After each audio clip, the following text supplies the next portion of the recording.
चलो भाई, लॉकडाउन तुम लोग अच्छे से मना लिया है। अब पढ़ाई लिखाई का भी काम शुरू करो, क्योंकि इसी तरह से लॉकडाउन चलता रहेगा तो भविष्य में काफ़ी कीमत चुकानी पड़ सकती है लॉकडाउन की। इसलिए आज से शुरू कर रहा हूँ ऑनलाइन क्लास। रेगुलर क्लास में रहो, डेली होमवर्क बनाओ।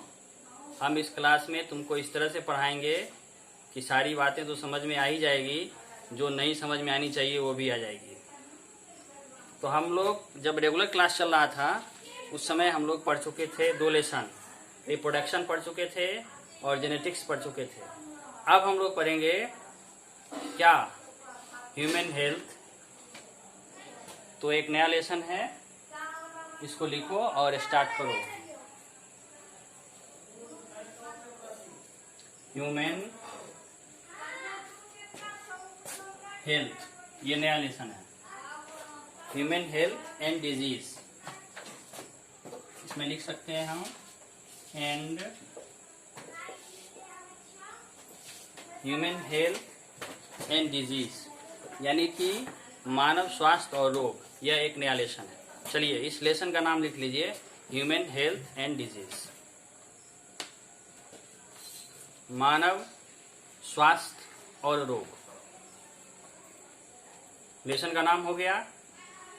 अब इसमें सबसे बड़ी चीज हमको पढ़नी है कि स्वास्थ्य क्या होता है, हेल्थ क्या है, व्हाट इज हेल्थ, इसके बारे में हमको जानना है। तो WHO का नाम आप लोगों ने सुना होगा, वर्ल्ड हेल्थ ऑर्गेनाइजेशन, यानी विश्व स्वास्थ्य संगठन। तो विश्व स्वास्थ्य संगठन ने एक परिभाषा दिया है, WHO ने एक डेफिनेशन दिया है कि शरीर में किसी भी प्रकार की समस्या न होना, शरीर में किसी भी प्रकार की मानसिक, सामाजिक और शारीरिक, यानी कि हम ये कह सकते हैं कि मनुष्यों में सामाजिक, मानसिक और शारीरिक रूप से किसी भी कष्ट अथवा समस्या का न होना स्वास्थ्य कहलाता है। अब यहाँ समझने वाली बात यह है कि शारीरिक तो समझ में आती है कि शरीर में समस्या हो गई तो उसको तो समझ लेंगे कि भाई ये क्या, ये हाथ है तो हाथ में दर्द हो रहा है तो एक समस्या हो गई। आँख से दिखाई नहीं पड़ रहा है, कम दिखाई पड़ रहा है, कभी कभी तो कुछ लोगों को ज़्यादा ही दिखाई पड़ जाता है, तो वो एक समस्या है। पेट में प्रॉब्लम है, सुबह में खाए प्रॉब्लम हो गई तो उसको हम कहेंगे समस्या है। दर्द कर रहा है, समस्या है। सर में हेडेक है, समस्या है। ब्लड प्रेशर बढ़ गया, समस्या है। ग्लूकोज बढ़ गया, समस्या है। लेकिन ये जो डेफिनेशन दिया है कि भाई सामाजिक प्रॉब्लम हो जाएगा, मानसिक प्रॉब्लम भी समझ में आता है कि किसी भी आदमी के सोचने की क्षमता कम है, किसी आदमी में सोच के समझने की क्षमता कम है, किसी आदमी में सोच समझ लेने के बाद बोलने की क्षमता बहुत ज़्यादा होती है, किसी को कुछ गलत चीज़ें बोल देने की आदत होती है। तो यह भी एक बात में समझ में आता है कि मानसिक रूप से एबनॉर्मल आदमी को हम बीमार कह सकते हैं, जो मेंटली रूप से एबनॉर्मल है उसको हम बीमार कह सकते हैं। यादाश्त की कमी है किसी में, कोई पागल हो गया है, कोई डिप्रेशन में है, तो इसको हम कह सकते हैं क्या, कि ये मानसिक रूप से बीमार है, अस्वस्थ है। लेकिन ये सामाजिक बात क्या हो गई, तो बहुत से लोगों का ऐसा बिहेवियर होता है जो नॉर्मली समाज में इस तरह का बिहेवियर नहीं होता है। बहुत से लोग ऐसे होते हैं जो नॉर्मल नहीं होते हैं, वो समाज में जिस तरह के बिहेवियर होने चाहिए, जिस जगह पर क्या बोलना चाहिए, किस जगह पर क्या किस तरह का अंडरस्टैंडिंग होनी चाहिए, ये अगर नहीं हो पाती है तो हम उसको कहेंगे कि सोशली अनहेल्दी है, ये सोशली डिजीज है इसको, यानी कि ये अस्वस्थ है सामाजिक रूप से। तो according to WHO, if any person feel very panic on the basis of physically, mentally and sociologically that is suffering from diseases, वो उसको हम कहेंगे कि वो बीमार है। और जो इस चीज़ों में, इन कंडीशंस में अगर वो सही है तो उसको हम कहेंगे कि स्वास्थ्य है। अब सवाल ये उठता है, तो आप एक प्रश्न लिखिए कि स्वास्थ्य क्या है। प्रश्न लिखिए, स्वास्थ्य क्या है, व्हाट इज हेल्थ। स्वास्थ्य क्या है,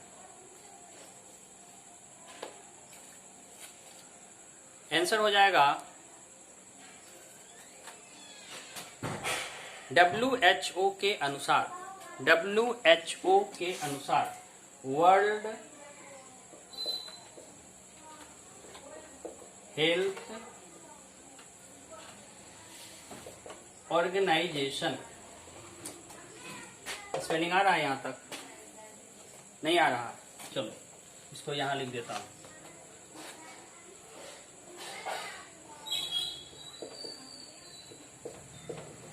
अब ठीक है। वर्ल्ड हेल्थ ऑर्गेनाइजेशन के अनुसार कोई भी व्यक्ति,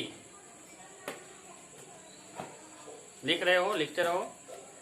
WHO वर्ल्ड हेल्थ ऑर्गेनाइजेशन के अनुसार कोई भी व्यक्ति तभी स्वस्थ माना जा सकता है, कोई भी व्यक्ति तभी स्वस्थ माना जा सकता है जब वह शारीरिक, सामाजिक और मानसिक रूप से, शारीरिक, सामाजिक और मानसिक रूप से किसी भी प्रकार के कष्ट में न हो। कोई भी व्यक्ति तभी स्वस्थ माना जा सकता है जब वह सामाजिक, शारीरिक अथवा मानसिक रूप से किसी प्रकार के कष्ट में अथवा पीड़ा में न हो। तो ये था स्वास्थ्य का डेफिनेशन। अब चलते हैं कि अच्छा स्वास्थ्य क्या है, या फिर हम ये कह सकते हैं कि अच्छे स्वास्थ्य की मूल शर्तें क्या हैं। What are the main conditions, basic condition for good health. What are the basic conditions for good health. एक अच्छे स्वास्थ्य के लिए कौन कौन सी चीजें जरूरी हैं, एक अच्छा स्वास्थ्य किस प्रकार से कायम किया जा सकता है, अच्छे स्वास्थ्य की मूल शर्तें क्या है, क्या करोगे कि अच्छा स्वास्थ्य रहेगा, ये प्रश्न हो सकते हैं। तो आप प्रश्न लिख सकते हैं, अच्छे स्वास्थ्य की मूल शर्तें क्या है। What are the basic conditions of good health. What are the basic conditions of a good health. What are the basic conditions of a good health? अच्छे स्वास्थ्य की मूल शर्तें क्या हैं? तो चलिए हम जानते हैं अच्छे स्वास्थ्य की मूल शर्तें निम्नलिखित हैं। लिखिए, अच्छे स्वास्थ्य की मूल शर्तें क्या हैं? प्रश्न लिखिए, अच्छे स्वास्थ्य की मूल शर्तें क्या हैं? What are the basic conditions of a good health? अच्छे स्वास्थ्य की मूल शर्तें क्या हैं? इंग्लिश में लिख सकते हैं what are the basic conditions of a good health. Board पर देख सकते हैं आप। चलिए हो गया। आंसर लिखिए, अच्छे स्वास्थ्य की मूल शर्तें निम्नलिखित हैं। अच्छे स्वास्थ्य की मूल शर्तें निम्नलिखित हैं। नंबर फर्स्ट, संतुलित आहार। नंबर फर्स्ट हो जाएगा संतुलित आहार, बैलेंस डाइट। हिंदी में लिखेंगे संतुलित आहार।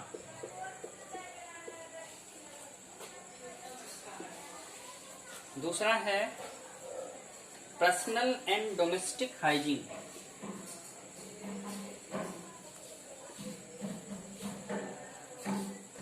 Personal and domestic hygiene. Personal and domestic hygiene. Hindi में लिखेंगे व्यक्तिगत एवं घरेलू स्वच्छता। व्यक्तिगत एवं घरेलू स्वच्छता। अच्छे स्वास्थ्य की मूल शर्तें हैं। सबसे फर्स्ट हो जाएगा बैलेंस डाइट यानी संतुलित आहार। सेकेंड हो जाएगा पर्सनल एंड डोमेस्टिक हाइजीन यानी कि व्यक्तिगत एवं घरेलू स्वच्छता। उसके बाद है स्वच्छ भोजन एवं जल। स्वच्छ भोजन एवं जल, clean food. Clean food and water. Hindi में लिखेंगे स्वच्छ भोजन एवं जल। स्वच्छ भोजन एवं जल। उसके बाद है pure and clean air. Pure and clean air, शुद्ध एवं स्वच्छ हवा। उसके बाद है एक्सरसाइज,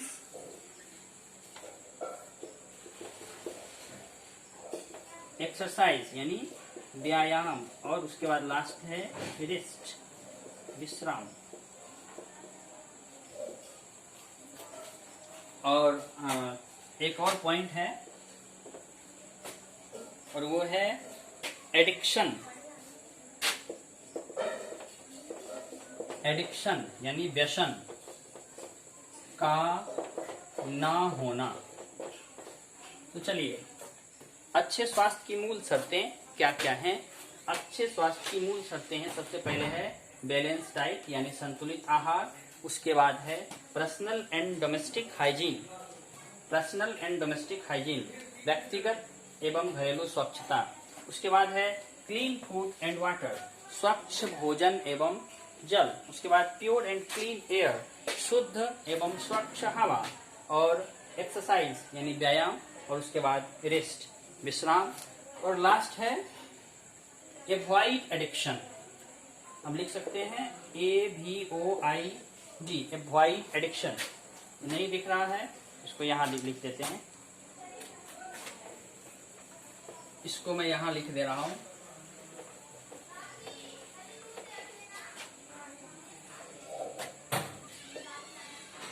एवॉइड एडिक्शन।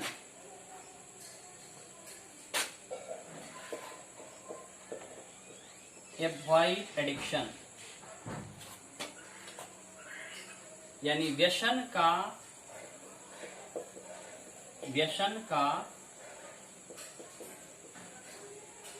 या व्यसन का निषेध। तो ये सारी चीजें अगर हम करते हैं तो एक अच्छे स्वास्थ्य को कायम कर सकते हैं।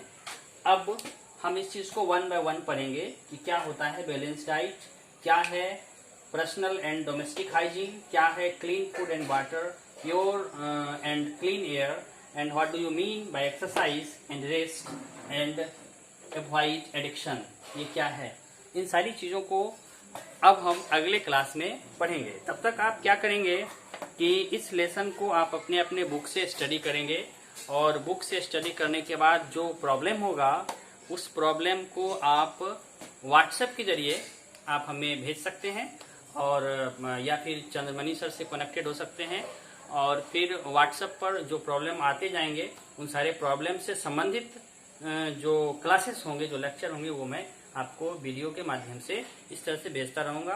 तो मैं ये उम्मीद करता हूँ कि जितने ज़्यादा से ज़्यादा स्टूडेंट हैं जो अपने कोचिंग में पढ़ रहे हैं, वो सारे स्टूडेंट्स हमसे जुड़ें और फिर ऑनलाइन क्लास करें, क्योंकि आने वाले बहुत दिनों तक ये पॉसिबल नहीं है कि रेगुलर क्लास होगा, और अगर होगा भी तो टीचर आने से डरेंगे, क्योंकि कोरोना जैसी महामारी इतनी ज़्यादा फैल रही है जिसके बारे में जितना ही चर्चा किया जाए उतना ही कम है।